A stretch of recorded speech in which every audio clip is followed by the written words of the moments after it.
नमस्कार दोस्तों, स्वागत है आपका अमित एग्ज़ाम स्टडी में। दोस्तों, आ गई है आपकी नेक्स्ट वीडियो जो है आपका प्रैक्टिस सेट पैट का एवं अन्य वनडे एग्ज़ाम में भी यह उपयोगी होगा, जिसमें जो पैट का हमारी ये सीरीज़ चल रही है उसका ये प्रैक्टिस सेट है और सिलेबस के आधार पर ही ये प्रैक्टिस सेट आपको मिलेगा। जो सिलेबस में दिया गया है वही हमने ये प्रैक्टिस सेट में दिया है। और आप इस प्रैक्टिस सेट को अगर पढ़ते हैं, इस सीरीज़ को अगर आप पढ़ते हैं तो यकीन से कहता हूँ कि आप अपना परसेंटाइल बहुत ही अच्छा बना सकते हैं और आपका पैट में बहुत अच्छा प्रदर्शन रहेगा। तो चलिए दोस्तों, बिना देरी किए हुए अपना प्रैक्टिस सेट शुरू करते हैं। पहला क्वेश्चन है, और चैनल को जिसने अभी तक सब्सक्राइब नहीं किया है सब्सक्राइब कर लेंगे, दोस्तों में ज़्यादा से ज़्यादा शेयर करेंगे। पहला क्वेश्चन है आपका, रहस्यवाद सिद्धांत है लोकायत धर्म का, शैव धर्म का, जैन धर्म का या वैष्णव धर्म का। तो दोस्तों, पहले क्वेश्चन का सही जवाब हो जाएगा आपका जैन धर्म।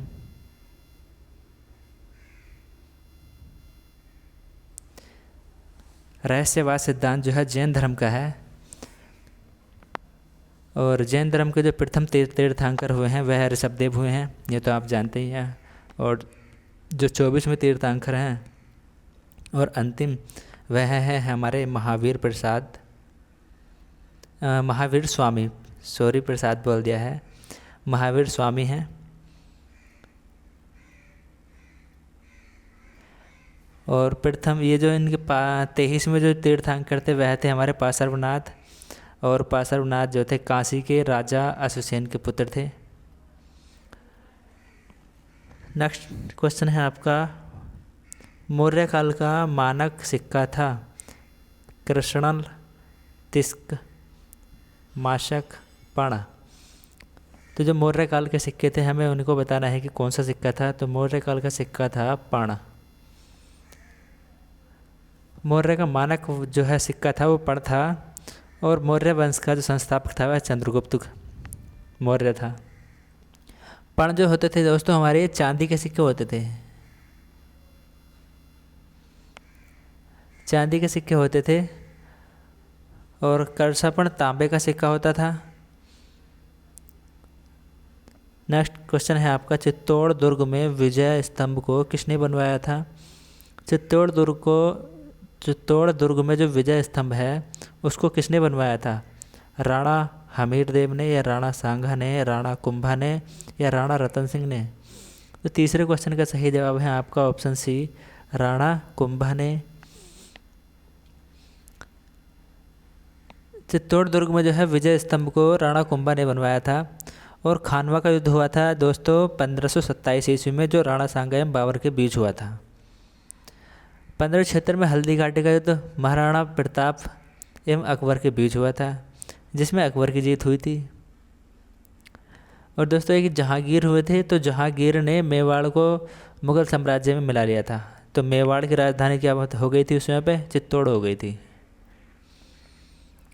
नेक्स्ट क्वेश्चन है आपका कि बंगाल, बिहार और ओडिशा की दीवानी अंग्रेज़ों को दिए जाने का फरमान 12 अगस्त 1765 ईस्वी को किसने जारी किया था। शाह आलम द्वितीय ने, या बहादुर शाह ने, या फर्रुखसियार ने, या मोहम्मद शाह ने। चौथे क्वेश्चन का सही जवाब है आपका ऑप्शन ए। वह जो फरमान जारी किया था 12 अगस्त 1765 में वह शाह आलम द्वितीय ने किया था।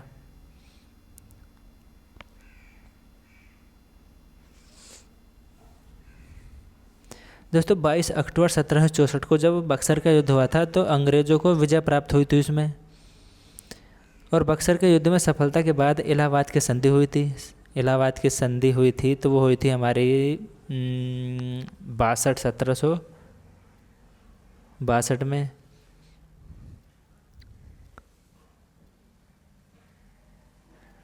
तो इस इलाहाबाद की संधि के द्वारा ही कंपनी को दीवानी अधिकार प्राप्त हुआ था। और फर्रुखसियार जो थे हमारे, ये इनको घृणित कायर भी कहा जाता था। घृणित, कायर।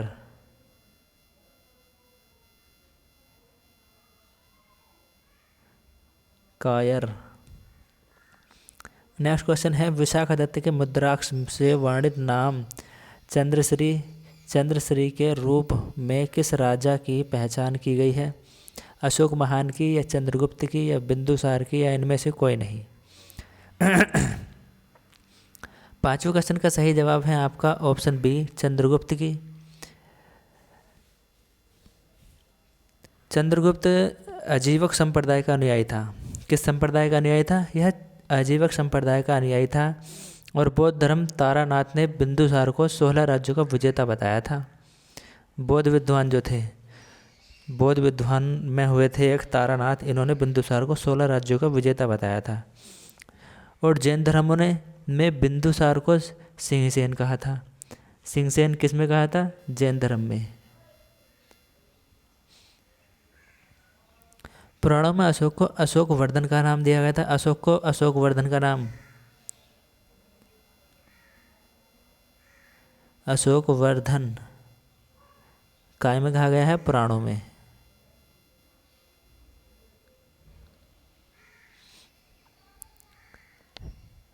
नेक्स्ट क्वेश्चन है आपका कि काकोरी ट्रेन डकैती 1925 में द्वारा आयोजित की गई थी। स्वराज पार्टी, भारतीय राष्ट्रीय कांग्रेस, अनुशीलन समिति, हिंदुस्तान रिपब्लिक एसोसिएशन। तो छठे क्वेश्चन का सही जवाब हो जाएगा आपका हिंदुस्तान रिपब्लिक एसोसिएशन।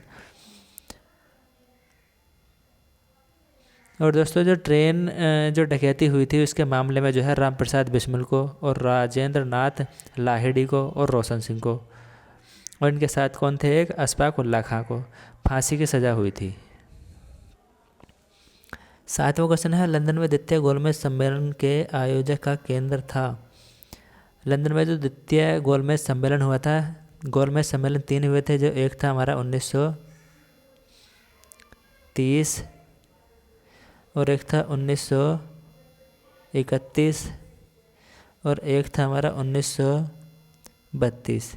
तो दोस्तों इन तीनों में जो है अंबेडकर जी ने भाग लिया था और जो हमारा दूसरे नंबर का है इसमें लिया था गांधी जी ने भाग। गांधी जी ने केवल एक ही अधिवेशन में यानी कि एक ही गोलमेज सम्मेलन में भाग लिया था, वो था 1931 में। यहाँ से क्वेश्चन बन जाता है। और तीनों गोलमेज सम्मेलनों में भाग लेने वाले कौन थे? तो वो थे हमारे अंबेडकर।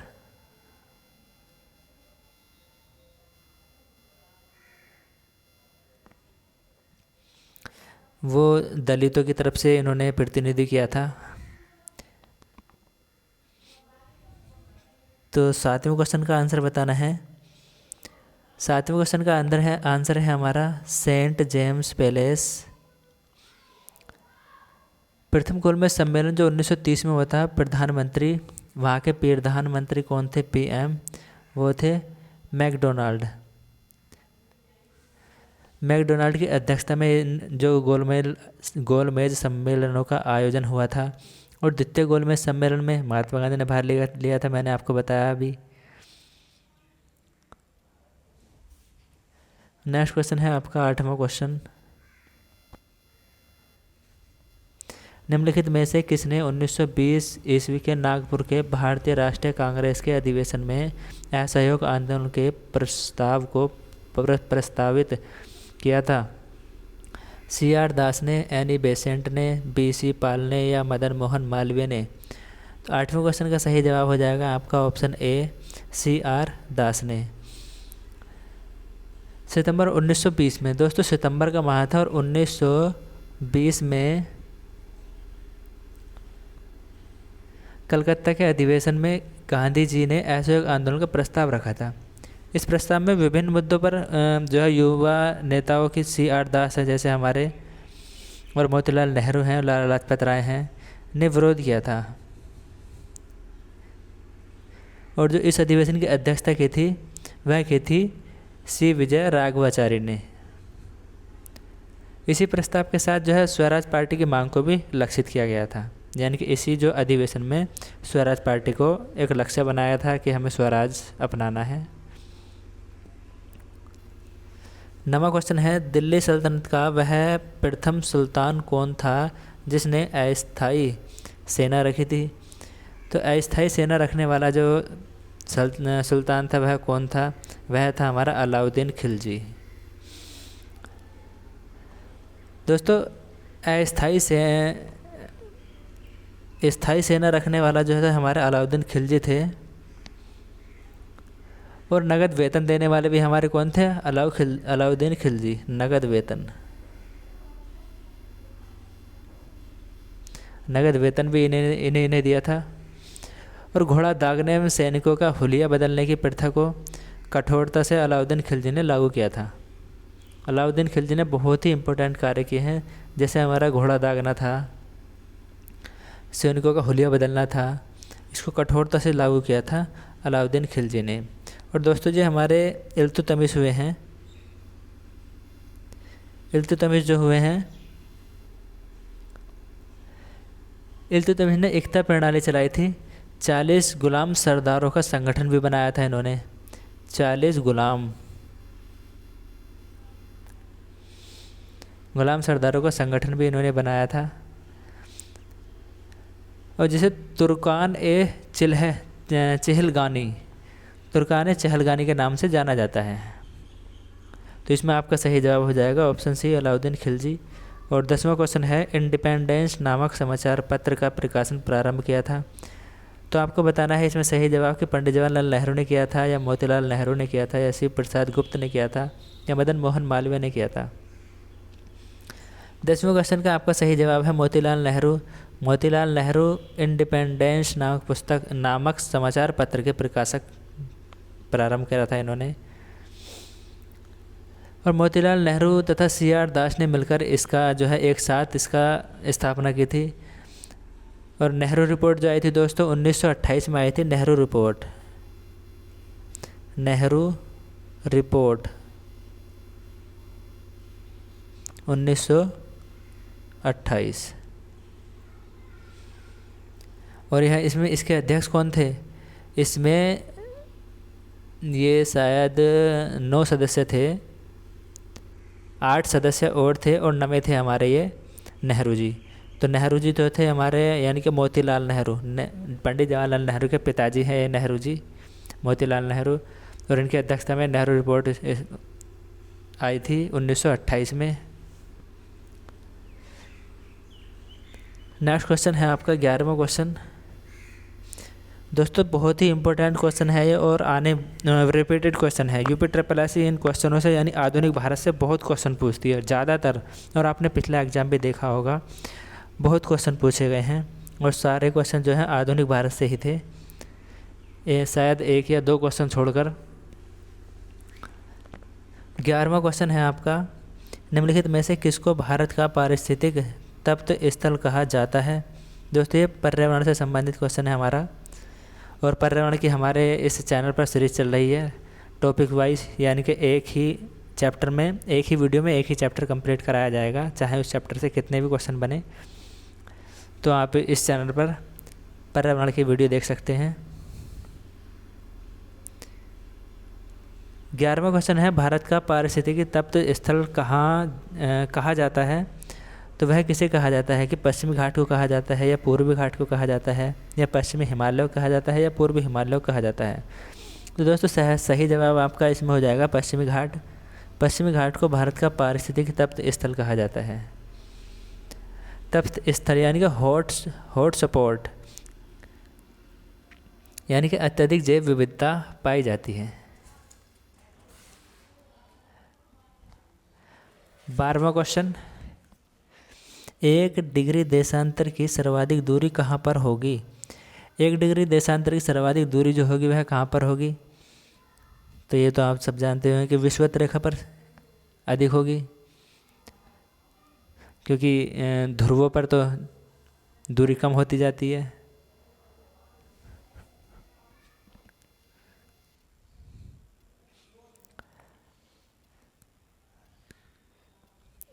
भूमध्य रेखा यानी कि विषुवत रेखा को हम जो है भूमध्य रेखा भी कहते हैं। क्या कहते हैं? भूमध्य रेखा। भूमध्य का मतलब होता है यानी कि भू यानी कि पृथ्वी, और मध्य मतलब बीच, यानी कि पृथ्वी के बीच में जो रेखा होती है उसको भूमध्य रेखा कहते हैं। और 1 डिग्री देशांतर बराबर होता है 111.32 किलोमीटर होता है। 1 डिग्री देशांतर बराबर कितना होता है? 111.32 किलोमीटर। और उत्तरी ध्रुव से दक्षिण ध्रुव को मिलाने वाली रेखा को देशांतर रेखा कहते हैं। यानी कि जो हमारे इस तरीके से पृथ्वी है और ये जो लंबी लंबी लाइनें खींचती हैं, ये होती है हमारी देशांतर रेखा। ये हमारा बीच से हो गया विषुवत रेखा, यानी कि 0 डिग्री। नेक्स्ट क्वेश्चन है आपका 13वां क्वेश्चन। दून घाटी किन हिमालय श्रेणियों के बीच बसी है? लघु और शिवालिक हिमालय, महान और लघु हिमालय, या पीर पंजाल और जास्कर हिमालय, या लद्दाख और जास्कर हिमालय। तो 13वें क्वेश्चन का सही जवाब हो जाएगा आपका ऑप्शन ए, लघु और शिवालिक हिमालय दून घाटी स्थित है। दामोदर घाटी दामोदर नदी पर है, और जो हमारा ये टिहरी बांध जो है भागीरथी नदी पर है। नागार्जुन सागर कृष्णा नदी पर है, और इडुक्की परियोजना पेरियार नदी पर है। तो कुछ बांध भी आप पढ़ के जाएंगे, बांधों से क्वेश्चन जरूर आता है। और 14वां क्वेश्चन है, कथन सही है, निम्नलिखित में से कौन सा कथन सही है? एक सही कथन है, आपको ये बताना है।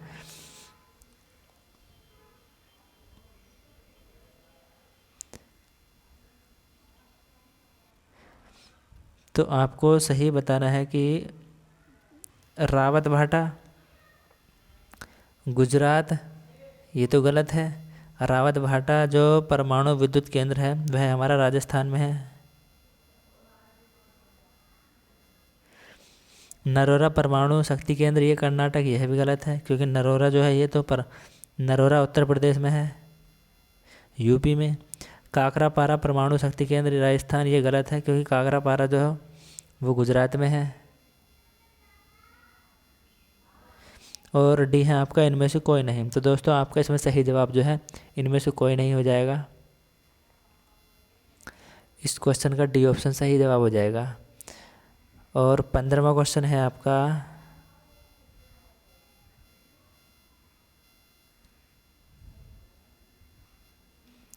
सुमेलित कीजिए राष्ट्रीय राजमार्ग दे रखे हैं इधर और इधर दे रखे हैं जोड़ने वाले नगर।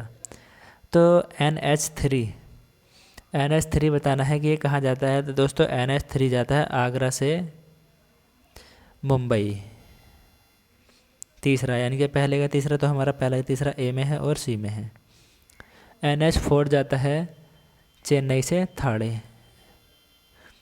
तो चौथा हमारा केवल ये है इसमें, यानी कि सी ऑप्शन इसका सही जवाब हो जाएगा और ए गलत हो जाएगा। तो आपको अगर ये दो भी पता है तो आप इसका सही जवाब लगा सकते हैं, लेकिन फिर भी हम आपको 11 और भी कराते हैं इसमें कि नेशनल हाईवे 11 कहाँ जाता है। नेशनल हाईवे 11 जो हो जाता है वह आगरा से बीकानेर जाता है, और जो बचा है उसे बचे हुए से लगा देंगे। NH24 जाता है दिल्ली से लखनऊ। नेक्स्ट क्वेश्चन 16वां क्वेश्चन है आपका, संज्ञा बजट में प्राथमिक घाटा शब्द का है। राजस्व घाटा ब्याज भुगतान, राजकोषीय घाटा ब्याज भुगतान, स्वयं राजस्व घाटा राजस्व प्राप्तियां, और कुल व्यय कुल उधार। 16वें क्वेश्चन का सही जवाब है आपका ऑप्शन बी,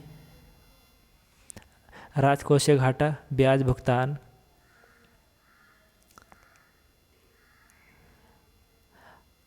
अकाउंटम बजट भारत में पहली बार 25 अगस्त 2005 को प्रस्तुत किया गया था, और संसद द्वारा किए गए खर्च व बाद में आने वाले परिणामों को मानक ही कम बजट कहलाता है, और भारत में राजकोषीय घाटा को मूल बिंदु माना जाता है। नेक्स्ट क्वेश्चन है आपका 17वां क्वेश्चन, बैंकों की अपनी तरल परिसंपत्तियों और कुल जमा के बीच एक निश्चित अनुपात बनाए रखने की आवश्यकता है। यह अनुपात कहलाता है आरक्षित नकद निधि अनुपात, या संविधिक तरल निधि अनुपात या पूंजी पर्याप्तता अनुपात या केंद्र आरक्षित चल निधि। 17 का सही जवाब है आपका ऑप्शन बी, संविधिक तरल निधि अनुपात। प्रत्येक वाणिज्य बैंक अपनी जो कुल जमा का एक निश्चित मांग या मात्रा को आरबीआई के द्वारा निर्धारित किया गया है, उस मात्रा के बराबर अपने पास शेयर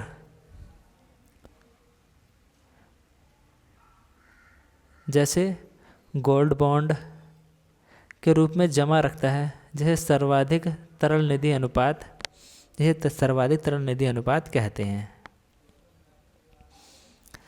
SRL दोस्तों, SRL यानी कि सर्वाधिक तरल निधि अनुपात वर्तमान में 18% है। कितना है? 18%।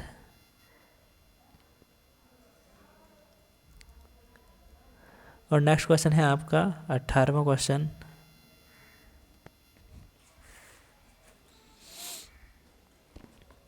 भारत में राष्ट्रीय और प्रति व्यक्ति आय पर रिपोर्ट देने के लिए निम्नलिखित में से कौन जिम्मेदार है? 19वां क्वेश्चन का ऑप्शन है, पहला है नीति आयोग या मानव संसाधन विकास मंत्रालय या गृह मंत्रालय, सांख्यिकी और कार्यक्रम क्रियान्वयन मंत्रालय। 19वें का सही जवाब है आपका ऑप्शन डी,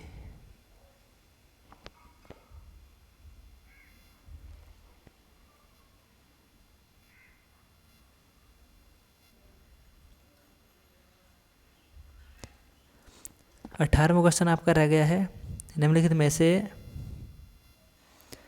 कौन भारत के सभी एटीएम को जोड़ता है? तो ऑप्शन ए है भारतीय बैंक एसोसिएशन, राष्ट्रीय प्रतिभूति निक्षेप limited, national securities limited. C option है भारतीय राष्ट्रीय भुगतान निगम और डी है भारतीय रिजर्व बैंक। तो 18वें क्वेश्चन का जवाब हो जाएगा आपका ऑप्शन सी, भारतीय राष्ट्रीय भुगतान निगम NPCI।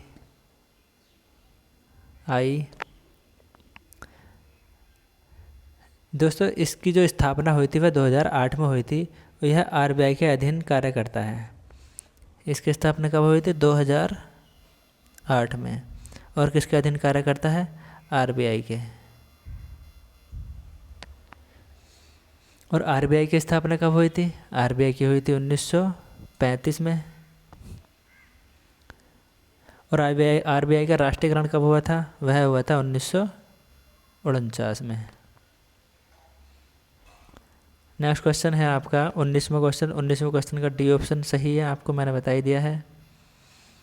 और 20वां क्वेश्चन है, 1991 की नई आर्थिक नीति की प्रमुख विशेषता है? उदारीकरण, अधिक बाजार अभिमुखीकरण, निजी क्षेत्र का विस्तार, उपरोक्त सभी।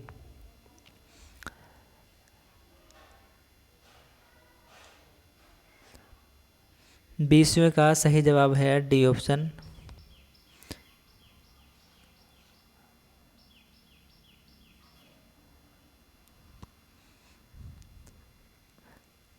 बीसवां क्वेश्चन है, 1991 की नई आर्थिक नीति का प्रमुख विशेषता है?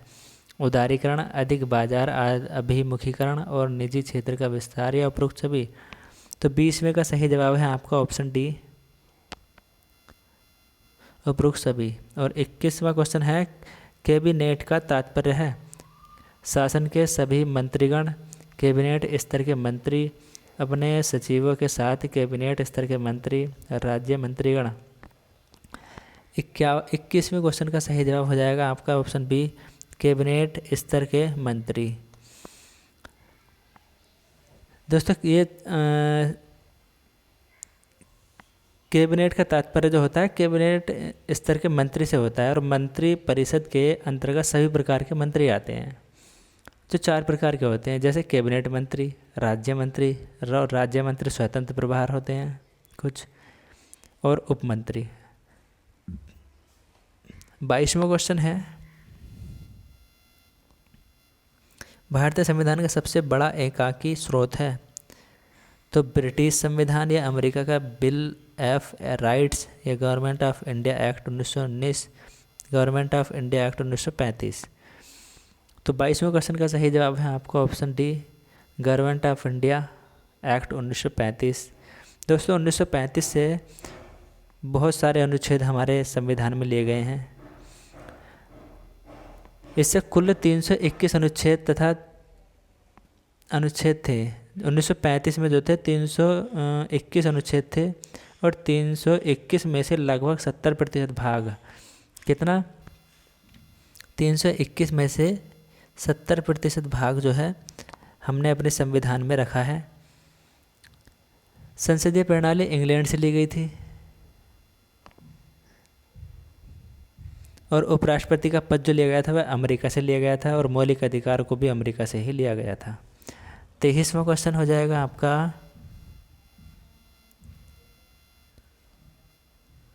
संविधान के किस अनुच्छेद में संहिताबद्ध है कि मंत्री परिषद लोकसभा के प्रति सामूहिक रूप से उत्तरदायी होगी? अनुच्छेद 75(1) और अनुच्छेद 75(2), अनुच्छेद 75(3) और अनुच्छेद 75(4).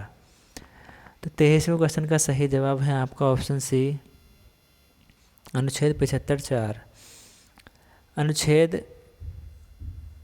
75(4) नहीं, अनुच्छेद 75(3) जो है इसका सही जवाब हो जाएगा, सी ऑप्शन। अनुच्छेद 75(3) में जो है मंत्रिपरिषद लोकसभा के प्रति सामूहिक रूप से उत्तरदायी होगी तथा व्यक्तिगत रूप से राष्ट्रपति के प्रति उत्तरदायी होगी। दोस्तों सामूहिक रूप से समूह जो बनेगा हमारा वह होगी लोकसभा के प्रति और व्यक्तिगत रूप से होगी राष्ट्रपति के प्रति। और अनुच्छेद 75(1) में जो कहा गया है वो यह कहा है कि राष्ट्रपति प्रधानमंत्री को नियुक्त करते हैं, राष्ट्रपति प्रधानमंत्री को नियुक्त करते हैं। और 75(2) में कहा गया है कि मंत्रिपरिषद राष्ट्रपति के प्रसाद पर्यंत तक कार्य करेगा। 24वां क्वेश्चन है, राज्य की कार्यपालिका शक्ति का प्रधान होता है? कार्यपालिका शक्ति का प्रधान जो होता है आपका वो राज्यपाल होता है राज्य में। और इसमें है आपका अनुच्छेद 135 के आधार पर राज्य में राज्यपाल पद का गठन किया जाता है। 153 के आधार पर राज्य की नियुक्ति राष्ट्रपति करते हैं और अनुच्छेद 155 के अनुसार राज्यपाल की नियुक्ति राष्ट्रपति करता है। 155 अनुच्छेद के अनुसार नहीं, अनुच्छेद 155वें अनुच्छेद में दिया गया है इसका वर्णन जो है। और राज्यपाल मुख्यमंत्री को नियुक्त करते हैं।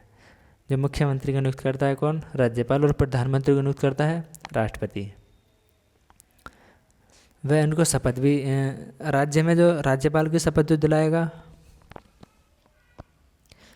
राज्यपाल की शपथ दिलाते हैं राज्य का जो मुख्य न्यायाधीश होता है,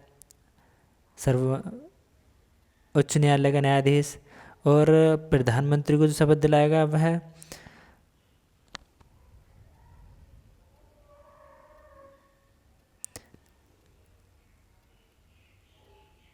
राज्यपाल मुख्यमंत्री को नियुक्त करते हैं और शपथ भी दिलाते हैं।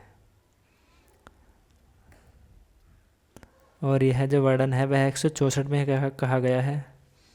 नेक्स्ट क्वेश्चन है आपका,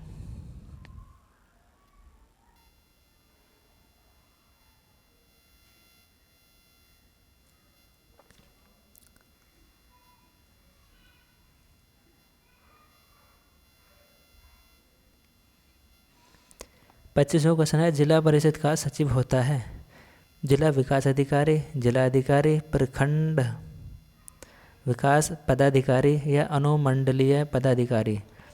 तो 25वें का सही जवाब है आपका ऑप्शन ए, जिला विकास पदाधिकारी। दोस्तों 2 अक्टूबर 1959 को प्रधानमंत्री पंडित जवाहरलाल नेहरू ने सर्वप्रथम राजस्थान के नागौर जिले में ग्राम पंचायत का शुभारंभ किया था। और बलवंत राय मेहता समिति ने त्रिस्तरीय पंचायत राज समिति की सिफारिश की थी। और वह की थी कब? 1957 में। 1957 में। और अशोक मेहता समिति ने द्विस्तरीय पंचायत राज की सिफारिश की थी और वह की थी 1977 में। बिहार में पंचायत राज को त्रिस्तरीय बनाया गया यह पहला राज्य है जिसमें पंचायत राज में महिलाओं को 50% आरक्षण दिया गया है। कितना प्रतिशत? 50%। लेकिन बाकी राज्यों में जो है बिहार के अलावा और भी 4-5 राज्य ऐसे हैं जिनमें 50% आरक्षण दिया गया है, लेकिन कुछ राज्यों में यानी कि अधिकतर राज्यों में जो है वह 33% आरक्षण है महिलाओं के लिए। तो 73वां संविधान जो हुआ था दोस्तों 1992-93 में पंचायत राज से संबंधित है ये, और यह इससे संबंधित जो है संविधान की 11वीं अनुसूची में इसको संशोधन करके जोड़ा गया था। 26वां क्वेश्चन है, निम्नलिखित रोगों में से कौन एक वायरस द्वारा होता है? हैजा, डिप्थीरिया, हेपेटाइटिस या मलेरिया? 26 का सही जवाब है आपका ऑप्शन सी, हेपेटाइटिस। हेपेटाइटिस जो है एक वायरस के द्वारा फैलने वाली बीमारी है। हेपेटाइटिस यकृत को प्रभावित करता है।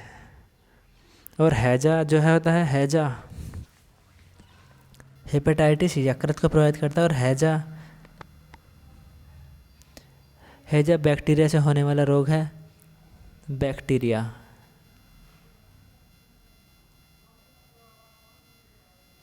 से होने वाला रोग है। और डिप्थीरिया का टीका जो है बच्चों को 1 सप्ताह से 5 महीने के अंदर लगाना अनिवार्य होता है, और बीसीजी का टीका बच्चे में 1 दिन से 1 सप्ताह तक के अंदर लगाना अनिवार्य होता है। दोस्तों मलेरिया जो है, मलेरिया प्रोटोजोआ से होता है, और मलेरिया मादा एनाफिलीज मच्छर के काटने से होता है। मलेरिया यकृत से प्रभावित होता है। और ट्रोकोमा रोग जो है आँखों में प्रभावित होता है दोस्तों। आँखों में कौन सा रोग होता है? ट्रोकोमा। ट्रोकोमा रोग बैक्टीरिया से होता है। तो ये थे हमारे बैक्टीरिया से और वायरस से होने वाले रोग। नेक्स्ट क्वेश्चन है आपका 27वां क्वेश्चन, क्षैतिज के निकट सूर्य एवं चंद्रमा दीर्घवृत्ताकार प्रतीत होते हैं, यह है अपवर्तन के कारण, व्यतिकरण घटना के कारण, एक प्रकाशिक भ्रमण के कारण, उनकी वास्तविक आकृति के कारण। तो 27 का सही जवाब है आपका ऑप्शन ए, अपवर्तन के कारण। 28वां क्वेश्चन, निम्नलिखित में से कौन अधिक प्रचंड जलन पैदा करता है? उबलता हुआ पानी, भाप, गर्म हवा, सूर्य की किरणें। 28 का सही जवाब है आपका ऑप्शन बी, भाप जो है अधिक ऊष्मा प्रदान करता है उबलते पानी के मुकाबले, या गर्म हवा के मुकाबले, या सूर्य की किरणों के मुकाबले। क्योंकि दोस्तों भाप जो है हमारे जो हाथों में जो छिद्र होते हैं, बाल जहाँ से हमारे हाथों पे हमारे शरीर में बाल जो जमते हैं, उनके छिद्र से के सहारे भाप एकदम शरीर के अंदर पहुँच जाती है, और इससे हमारे शरीर में अधिक जलन महसूस होती है। 29वां क्वेश्चन है, स्टील की कठोरता प्रदान करने के लिए बढ़ाई जाती है कार्बन की मात्रा, मैग्नीज की मात्रा, सिलिकॉन की मात्रा, या क्रोमियम की मात्रा। 29वें क्वेश्चन का सही जवाब हो जाएगा आपका ऑप्शन ए, कार्बन की मात्रा। स्टील की कठोरता जो बनती है वह कार्बन से बनती है। दोस्तों स्टील में क्रोमियम की मात्रा बढ़ाने से स्टील जंगरोधक हो जाता है। अगर हम स्टील में क्रोमियम की मात्रा को बढ़ा देंगे तो जंगरोधक हो जाएगा। सिलिकॉन प्रकृति में रेत तथा पत्थर के रूप में बहुतायत मात्रा में पाया जाता है, और पृथ्वी सतह पर ऑक्सीजन के बाद दूसरा तत्व सिलिकॉन पाया जाता है। सिलिकॉन कार्बन डाई को कृत्रिम हीरा भी कहा जाता है, और सिलिका को बालू भी कहा जाता है। बालू का रासायनिक सूत्र जो होता है क्या होता है? SiO2 होता है। नेक्स्ट क्वेश्चन है आपका 30वां क्वेश्चन, निम्नलिखित में से कौन सा युग्म सुमेलित नहीं है?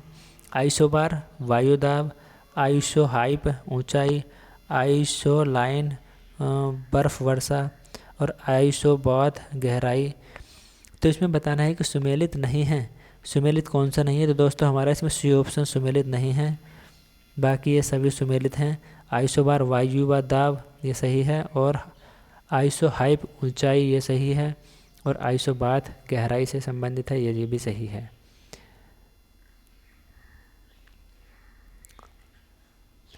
और दोस्तों कुछ इनमें और भी होते हैं कि आइसोहेल होता है धूप से संबंधित, और आइसोहाइट तो हो गया आपका वर्षा से संबंधित होता है आइसोहाइट, और आइसोहेलाइन ये होता है हमारा लवणता से संबंधित, यानी कि लवणता को आइसोहेलाइन कहते हैं। अध्ययन दे रखे हैं ये इनके। 31वां क्वेश्चन है, 31वां क्वेश्चन को आप हल करेंगे कि जैसे कि हम 4 से 4 ही का ना 4, नीचे से इस सवाल को करना शुरू करेंगे कि 4 ही का ना 4 और +1, यानी कि हो जाएगा हमारा 5/4। तो अब हमारा यहाँ पर हो जाएगा 4 और नीचे हो जाएगा 5। अब 5 की 3 में गुणा करेंगे, 5 से 15, 15 और 4 कितने होते हैं, 15 और 4 19, तो 19 हो जाएगा हमारा यहाँ पर नीचे और 5 जाएगा ऊपर। अब 19 दूनी 38, 38 और 5 कितने होते हैं, 38 और 5 होते हैं हमारे 43, 38 और 5 होते हैं 43।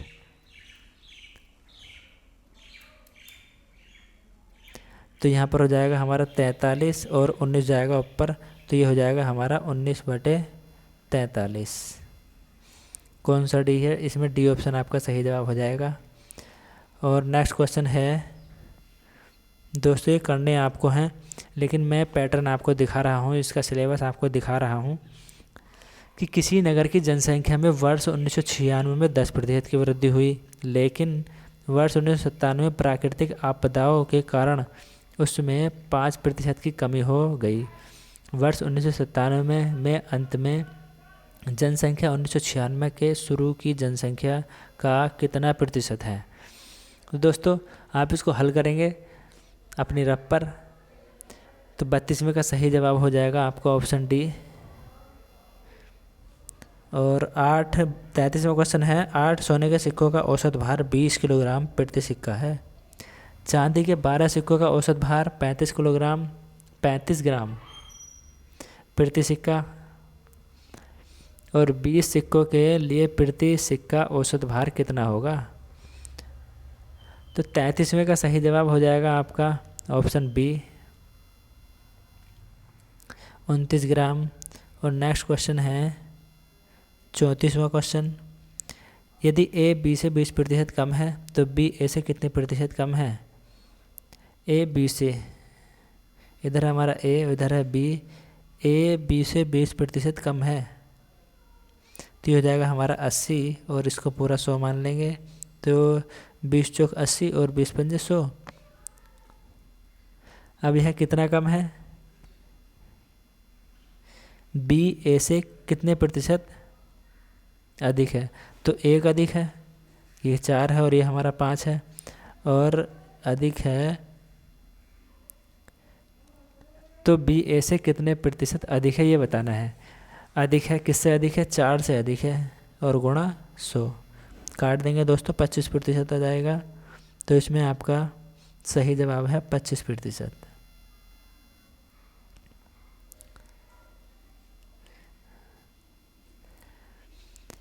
दोस्तों ये पद दे रखे हैं √7 - √5 और √5 - √3 और √9 - √7 और √11 - √9 में सबसे बड़ी संख्या है। इसको हल करने के लिए आपको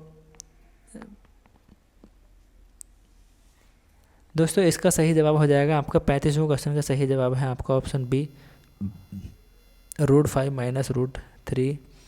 36वां क्वेश्चन है, गति अवरोध संधि विच्छेद का अर्थ है। गति अवरोध का संधि विच्छेद का सही अर्थ विच्छेद का अर्थ होगा 36 का ए ऑप्शन, ये गति अवरोध। दोस्तों अब ये क्वेश्चन आपके हिंदी के आ रहे हैं।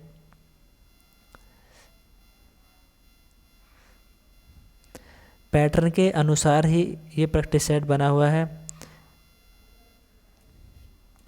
जो हमारा सिलेबस है उसी के अनुसार है। नीचे दिए गए कई शब्दों के लिए एक शब्द छांटिए।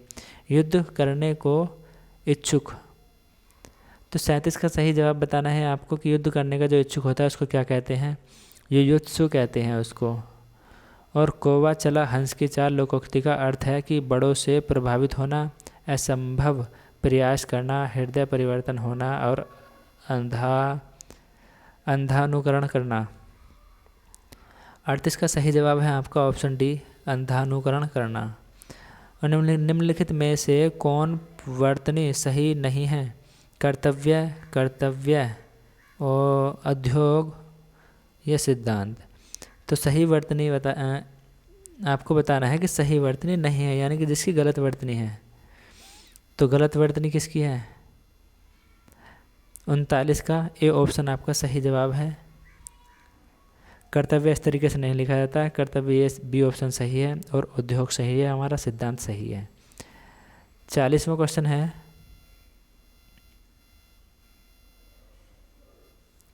निम्नलिखित में से कौन सा शब्द हिंदी शब्दकोश में सबसे पहले कौन से शब्द आएगा?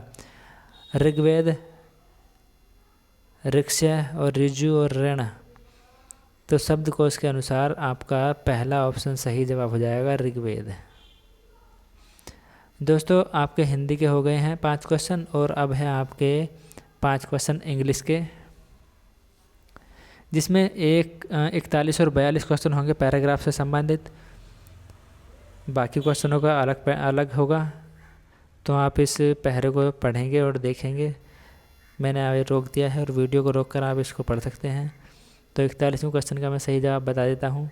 ऑप्शन ए इसका सही जवाब हो जाएगा। यह है कि project in the last sentence में मीन्स एक्सपेक्टेड हो जाएगा इसका सही जवाब। और the word climate patterns will change drastically is 42वां क्वेश्चन का सही जवाब है आपका ऑप्शन ए, प्रोबेबल। और 43वां क्वेश्चन है, 43वें क्वेश्चन का आपका सही जवाब हो जाएगा डी ऑप्शन।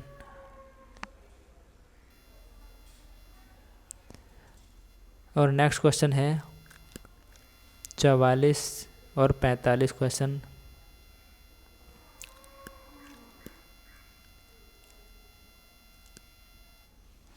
दोस्तों 44वें क्वेश्चन का सही जवाब बी ऑप्शन और 45वें क्वेश्चन का सही जवाब है आपका डी ऑप्शन। 46वां क्वेश्चन है रीजनिंग का। 5 क्वेश्चन आपको रीजनिंग के मिलेंगे। नीचे दिए गए अंग्रेजी वर्णमाला के अक्षरों के आधार पर प्रश्नों के उत्तर दें। इसमें क्या दे रखा है कि देखेंगे, निम्नलिखित श्रृंखला में बाएं से 15वें अक्षर से बाएं 10वां अक्षर कौन सा होगा? श्रृंखला में बाएं से 15वें अक्षर के बाएं 15वां अक्षर बताना है कि बाएं से। 1 2 3 4 5 6 7 8 9 10 11 12 13 14 और 15। अब 15वें अक्षर के बाएं चलना है हमें 10वां अक्षर। तो 1 2 3 4 5 6 7 8 9 10। तो 10वां अक्षर कौन सा होगा इसमें? तो दोस्तों 10वां अक्षर होगा आपका ऑप्शन ए ई। और 47वां क्वेश्चन है, ये वर्ड दे रखा है और को ये लिखा जाता है, तो उसी कूटलिपि में स्टेनो को किस प्रकार लिखा जाएगा? तो 47वां क्वेश्चन जो है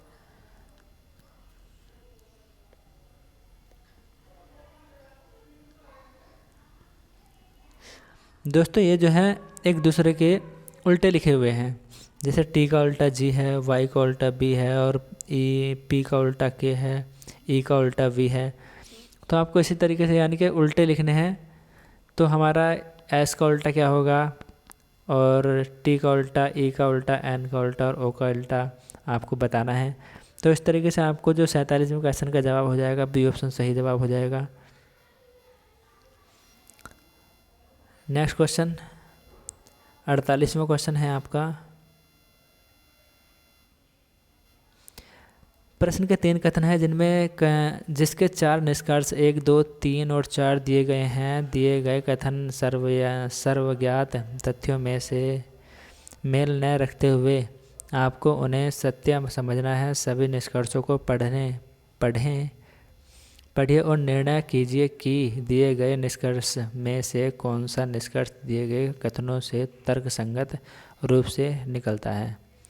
तो कुछ फलें फूल हैं और कुछ फूल नाव नहीं हैं और सभी नाव नदियां हैं। निष्कर्ष है कि कुछ फलें नदियां हैं। चलो बना लेते हैं दोस्तों इसको। यह कुछ फलें फूल हैं, तो यह हमारा फल।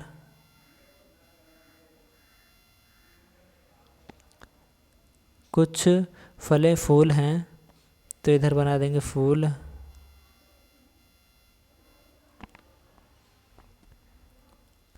और आगे है कि कोई फूल नाव नहीं है, तो ये हो जाएगा नाव। कोई भी फूल नाव नहीं है और सभी नाव नदियां हैं, तो ये हो जाएगा हमारा नदी।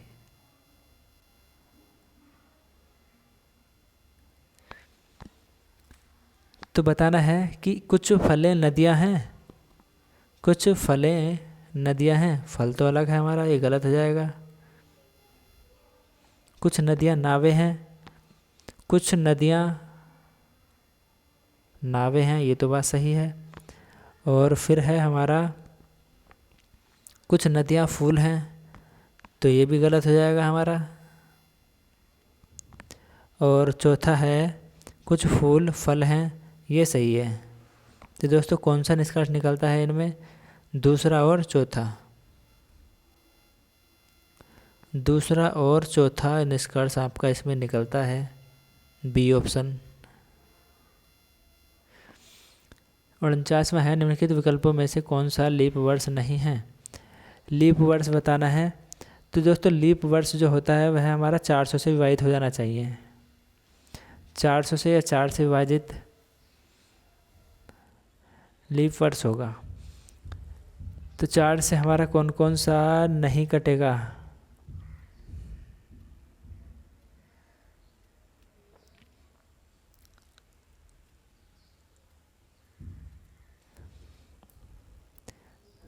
तो दोस्तों इसमें आपका जो सही जवाब हो जाएगा वह होगा सी ऑप्शन। यह लीप वर्ष नहीं है 1978। और 50वां क्वेश्चन है कि कल्पिता का परिचय कराते हुए प्रकाश अपने मेहमानों से बोला, इसके पिता मेरे पिता के इकलौते पुत्र हैं। कल्पिता प्रकाश से किस प्रकार संबंधित हैं? दोस्तों सिंपल है, इसमें तो अब वह बेटी होगी। और 51वां क्वेश्चन है आपका, उपभोक्ता मामले खाद्य एवं सार्वजनिक वितरण मंत्रालय ने प्रवासी मजदूरों की मदद हेतु किस ऐप को लॉन्च किया है? करंट अफेयर्स चल पड़ा है आपका। 10 क्वेश्चन आपके करंट अफेयर्स से संबंधित होंगे। दोस्तों अभी तक चैनल को जिसने सब्सक्राइब नहीं किया है चैनल को सब्सक्राइब कर देंगे। मेरा राशन ऐप, मेरा घर संसार और मेरा खाद ऐप और मेरा खाद राशन। 51 का सही जवाब है आपका ऑप्शन ए। किस स्वास्थ्य सेवा प्रदाता के साथ अटल इनोवेशन मिशन नीति आयोग ने भारत में स्वास्थ्य देखभाल नवाचारों और परिणामों को बदलने और सुधारने के लिए एक स्टेटमेंट ऑफ इंटेंट पर हस्ताक्षर किए हैं? अपोलो अस्पताल या Aster DM health care, doctor Lal PathLabs और फोर्टिस हेल्थ केयर। तो 52 का सही जवाब है आपका ऑप्शन बी। और 53वां क्वेश्चन है आपका, विश्व क्षय रोग दिवस 2021 का विषय है। तो 53 का सही जवाब है आपका option A, the clock is ticking. 54वां है, अडानी ग्रीन एनर्जी की इकाई ने गुजरात के कच्छ में कितने मेगावाट का पवन ऊर्जा संयंत्र चालू किया है? 500 मेगावाट या 100 मेगावाट या 200 मेगावाट या 300 मेगावाट?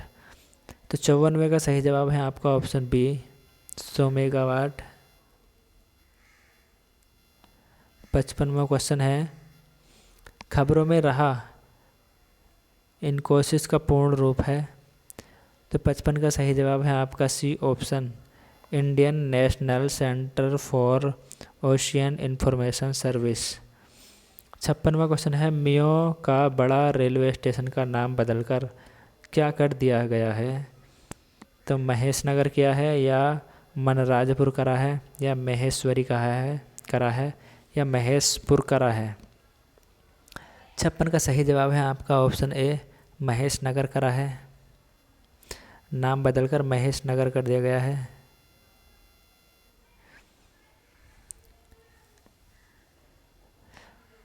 57वां क्वेश्चन है, नॉर्ड लिंक प्रोजेक्ट की शुरुआत किन देशों ने मिलकर की है? जर्मनी और फ्रांस या नॉर्वे और जर्मनी, रूस और जापान, जापान और इंडोनेशिया? 57 का सही जवाब है आपका ऑप्शन बी कि नॉर्वे और जर्मनी। डगमारा जल विद्युत परियोजना किस नदी पर विकसित की जा रही है? कोसी, दामोदर, गंडक, घाघरा? 58 का सही जवाब है आपका ऑप्शन ए, कोसी। 59 क्वेश्चन है आपका,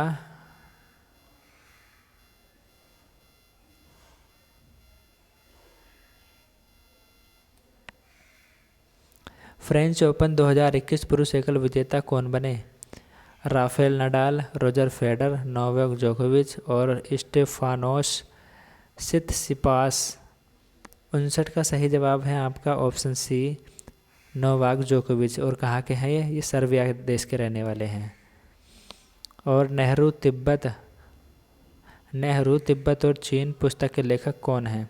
अवतार सिंह भसीन, मोहन सिंह मलिक और शकूर राथेर और शशि थरूर?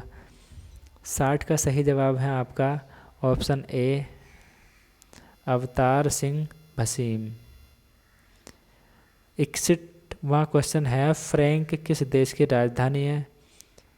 तो फ्रैंक की राजधानी किस देश की है बताना है कि फ्रैंक स्विट्ज़रलैंड की, और सॉरी दोस्तों, राजधानी नहीं मुद्रा बताना है। फ्रैंक किस देश की मुद्रा है? तो मुद्रा जो है यह है हमारी स्विट्ज़रलैंड की, सी ऑप्शन इसमें सही जवाब हो जाएगा। और आयरलैंड की मुद्रा यूरो, आयरलैंड की है यूरो और इंडोनेशिया की है रुपया।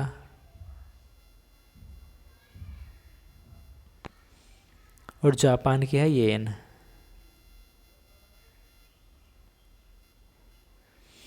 बासठवां क्वेश्चन है,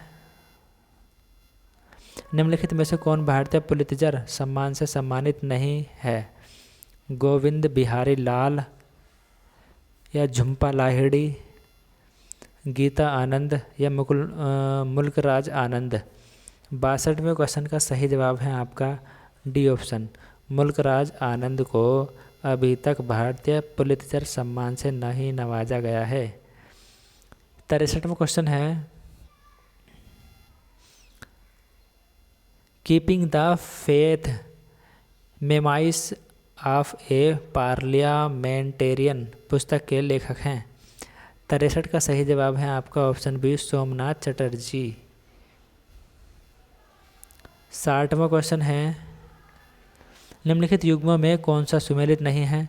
BCCI board of control for cricket in India, PCB Pakistan cricket board, CA cricket Australia और ECB इंग्लैंड क्रिकेट बोर्ड? तो 64 का सही जवाब बताना है आपको, सुमेलित नहीं है, तो यह डी ऑप्शन आपका सुमेलित नहीं है। और A, B, C आपके सही हैं। 65वां क्वेश्चन है, निम्नलिखित में से कौन सा सही सुमेलित नहीं है? पारिस्थितिकीय विज्ञान केंद्र बेंगलुरु में है, या भारतीय वन्य प्राणी संस्थान देहरादून में है, भारतीय वन प्रबंधन अनुसंधान कोलकाता में है, या हिमालयी पर्यावरण एवं विकास का गोविंद बल्लभ पंत संस्थान अल्मोड़ा में है। तो 65 का सही जवाब बताना है आपको। 65 का सही जवाब हो जाएगा आपका सी, यानी कि सुमेलित नहीं है। सी ऑप्शन सुमेलित नहीं है। और 66वां क्वेश्चन है आपका,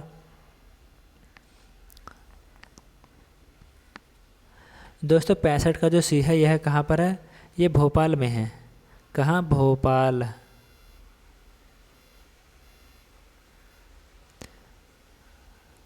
भोपाल।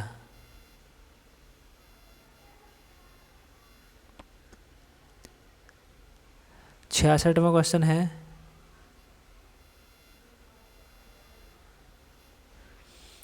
टेबल टेनिस किस देश का राष्ट्रीय खेल है? तो टेबल टेनिस जो है बताना है किस देश का राष्ट्रीय खेल है, कि स्कॉटलैंड का है, रूस का है, या चीन का है, ऑस्ट्रेलिया का है। तो दोस्तों चीन का राष्ट्रीय खेल जो है टेबल टेनिस है।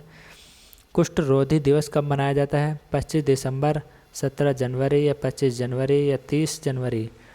तो 67 का जो है 30 जनवरी को राष्ट्रीय कुष्ठ रोग दिवस मनाया जाता है। 68वां क्वेश्चन है, निम्नलिखित में से कौन सा एक नृत्य का शास्त्रीय रूप है?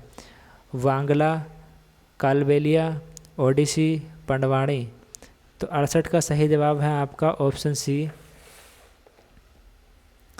ओडिशा का जो 68वां सही जवाब है आपका ऑप्शन सी, शास्त्रीय रूप है नृत्य का। और 69वां क्वेश्चन है, भारतीय अंतरिक्ष कार्यक्रम का जनक किसे कहा जाता है? तो भारतीय अंतरिक्ष कार्यक्रम का जनक अब्दुल कलाम को कहा जाता है, या विक्रम साराभाई को कहा जाता है, या राकेश शर्मा को कहा जाता है, या होमी भाभा को कहा जाता है। तो दोस्तों बी ऑप्शन इसमें सही जवाब हो जाएगा, राकेश शर्मा को भारतीय अंतरिक्ष कार्यक्रम का जनक कहा जाता है। 70वां क्वेश्चन है,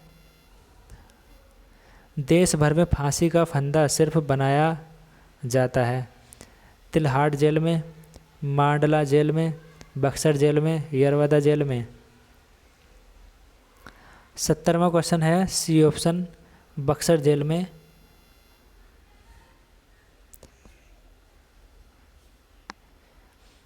और दोस्तों अब है आपका गद्यांश। गद्यांश को ध्यान से पढ़ेंगे और फिर इसके सही जवाब देंगे। हल चलाने वाले और भेड़े चराने वाले प्राय स्वभाव के ही साधु होते हैं। हल चलाने वाले अपने शरीर का हवन किया करते हैं। खेत उनकी हवनशाला हैं। उनके हवन कुंड की ज्वाला की किरणें चावल के लंबे और सफ़ेद दानों के रूप में निकलती है। गेहूं के लाल लाल दाने इस अग्नि की चिंगारियों की डालियाँ सी हैं।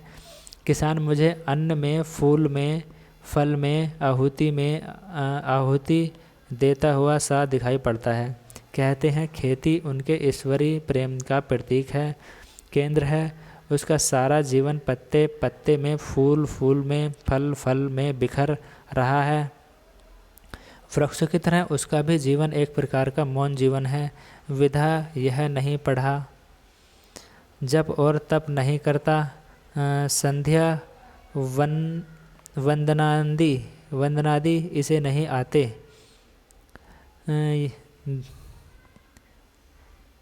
ज्ञान ध्यान का इसे पता नहीं, मंदिर मस्जिद गिरजे से इसे कोई सरोकार नहीं। और नेक्स्ट है,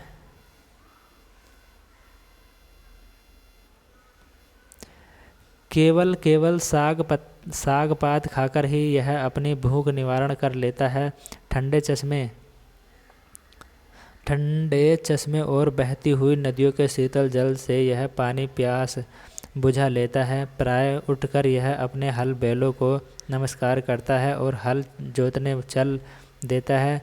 दोपहर की धूप में इसे भाती है। इसके बच्चे मिट्टी में ही खेल खेल कर बड़े हो जाते हैं। इसे और इसके परिवार को बैल और गांवों से प्रेम है। इनकी यह सेवा करता है। पानी बरसाने वाले के दर्शनार्थ उसकी आंखें नीले आकाश की ओर उठती हैं। नयनों की भाषा में यह प्रार्थना करता है। सायं और प्रातः, दिन और रात विधाता इसके हृदय में अचिंतनीय और अद्भुत आध्यात्मिक भाव की सृष्टि करता है। तो आपका 71वां क्वेश्चन हो जाएगा इससे संबंधित कि हल चलाने वाले किसान हवन के पास बैठा करते हैं, अपने घर में हवन करते हैं, अपने खेतों की जुताई करते हैं, अपने शरीर का हवन किया करते हैं। तो 71 का सही जवाब है आपका ऑप्शन डी कि अपने शरीर का हवन करते हैं। और 72वां क्वेश्चन है हवन कुंड की ज्वाला की किरणें चावल के लंबे सफ़ेद दाने के रूप में निकलती है। दोस्तों ये ऑप्शन आपका सही है कि चावल के लंबे सफ़ेद दानों के रूप में निकलती है। और 73वां क्वेश्चन है आपका प्रत्येक पत्ते फूल और फल में बिखर रहा है। मजदूर का जीवन, किसान का सारा जीवन, जमींदार का जीवन, मिल कामदार का जीवन। तो दोस्तों किसान की बात करी गई है इस पहरे में, तो सारा किसान का जीवन, सारा जीवन। 74वां क्वेश्चन है भारतीय किसान को कोई सरोकार नहीं होता। ऊंचे ऊंचे घरों से, बड़े बड़े शिवालयों से, मंदिर मस्जिद गिरजाघर से, नगरों एवं शहरों से। तो 74 का सी इसमें सही जवाब है कि मंदिर मस्जिद गिरजाघर से कोई सरोकार नहीं होता है किसान को। और 75वां क्वेश्चन है 75वां क्वेश्चन केवल साग पात द्वारा ही यह अपनी भूख निवारण कर लेता है। तो यह बात सही है कि यह साग पत्ते खाकर ही अपनी भूख को निवारण कर लेता है। द्वितीय गद्यांश है आपका कि यह एक सच्चाई है कि निर्धनों और धनवानों दोनों में बेकार लोग होते हैं और परिश्रमी निर्धन तथा कर्मशील धनवान भी होते हैं। अनेक भिखारी इतने सुस्त होते हैं कि जैसे उन्हें 10,000 की वार्षिक आय हो, और कुछ अति भाग्यशाली लोग अपने उद्देश्यों से भी अधिक व्यस्त होते हैं और बाहर बेकार की बातों में कोई रुचि नहीं रखते, क्योंकि व्यस्त और बेकार लोगों के बीच अंतर समाप्त पदों और स्थितियों के मनुष्य में मानसिकता तथा अंत प्रकृति से संबद्ध होता है। अमीरों और गरीबों दोनों में एक ऐसा कर्मशील परिश्रमी वर्ग भी होता है जो निःशक्त और प्रसन्न होता है। दोनों में बेकार वर्ग भी होता है जो निःशक्त दुखी रहता है। दोनों वर्गों में निकृष्टतर गलतफहमी उस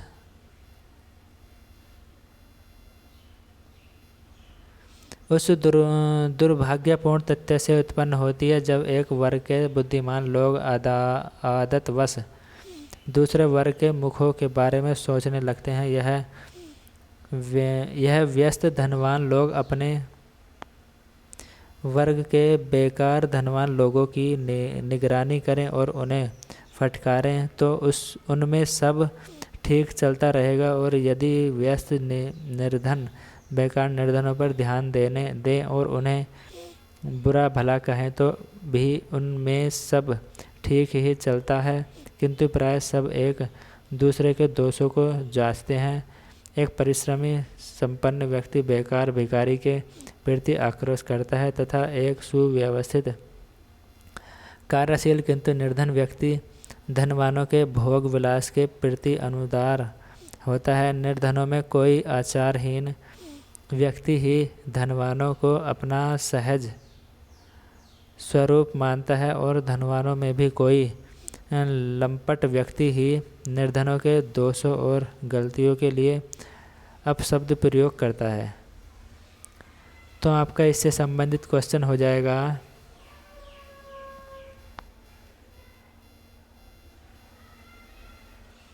76वां क्वेश्चन है परिश्रमी धनवान व्यक्ति भिखारी से चिढ़ता है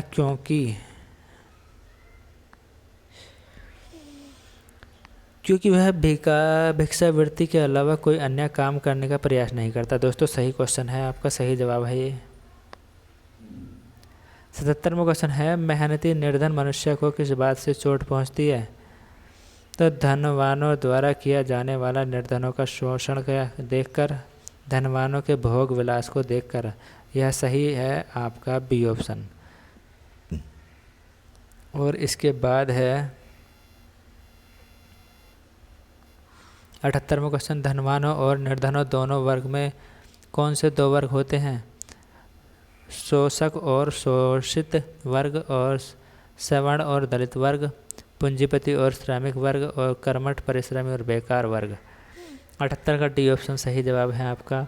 धनवान और निर्धन के मध्य गलत फहमी उत्पन्न होने का मुख्य कारण यह है कि 79 का, जब एक वर्ग के बुद्धिमान लोग दूसरे वर्ग के मूर्खों के बारे में सोचने लगते हैं। दोस्तों सही जवाब है आपका ए ऑप्शन।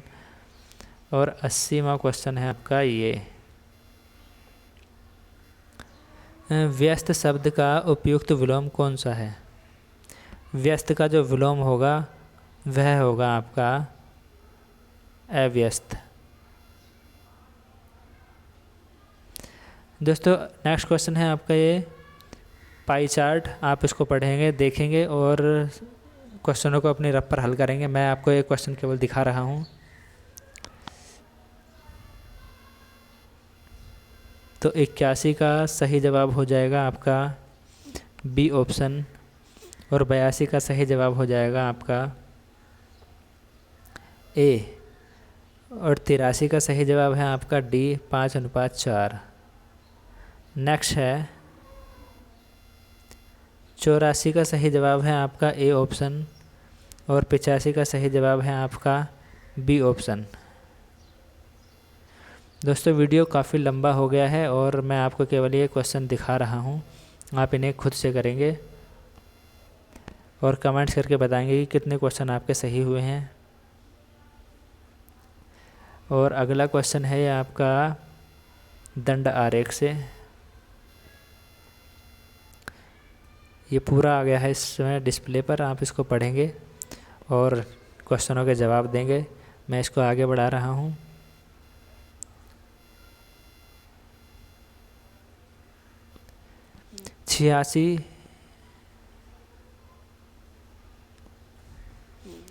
छियासीवें क्वेश्चन का सही जवाब है आपका सी ऑप्शन, और 87वें क्वेश्चन का सही जवाब हो जाएगा आपका डी ऑप्शन।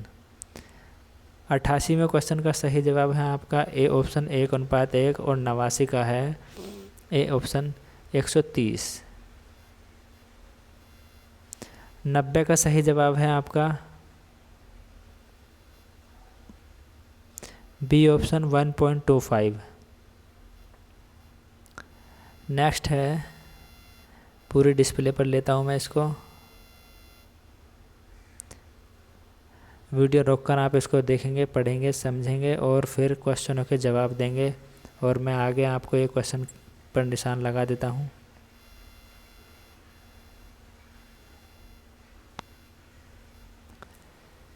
इक्यानवे क्वेश्चन का सही जवाब है बी ऑप्शन, और 92 क्वेश्चन का सही जवाब है आपका सी ऑप्शन।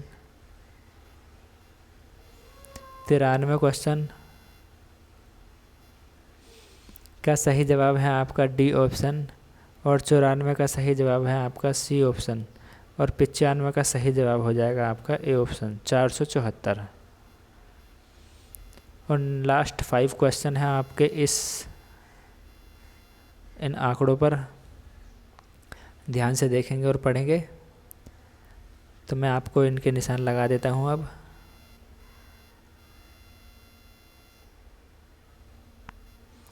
छियानवे का सही जवाब है आपका ए ऑप्शन 17,040, और 97 का सही जवाब है ए ऑप्शन, और 98 का सही जवाब है आपका बी ऑप्शन, और 99 और 100 यानी कि 99 का सही जवाब है आपका ए ऑप्शन, और 100 एंड लास्ट क्वेश्चन इसका सही जवाब है आपका डी ऑप्शन। तो दोस्तों कमेंट्स करके बताइएगा कैसा लगा है प्रैक्टिस सेट। और ऐसे ही प्रैक्टिस सेट आपको पढ़ने के लिए आप हमारे चैनल को ज्वाइन कर सकते हैं, अमित एग्जाम स्टडी। सब्सक्राइब कर लेंगे, बेल आइकन को दबा देंगे, जिससे कि आने वाली वीडियो की नोटिफिकेशन आपके मोबाइल पर सबसे पहले पहुँचे। Thanks for watching.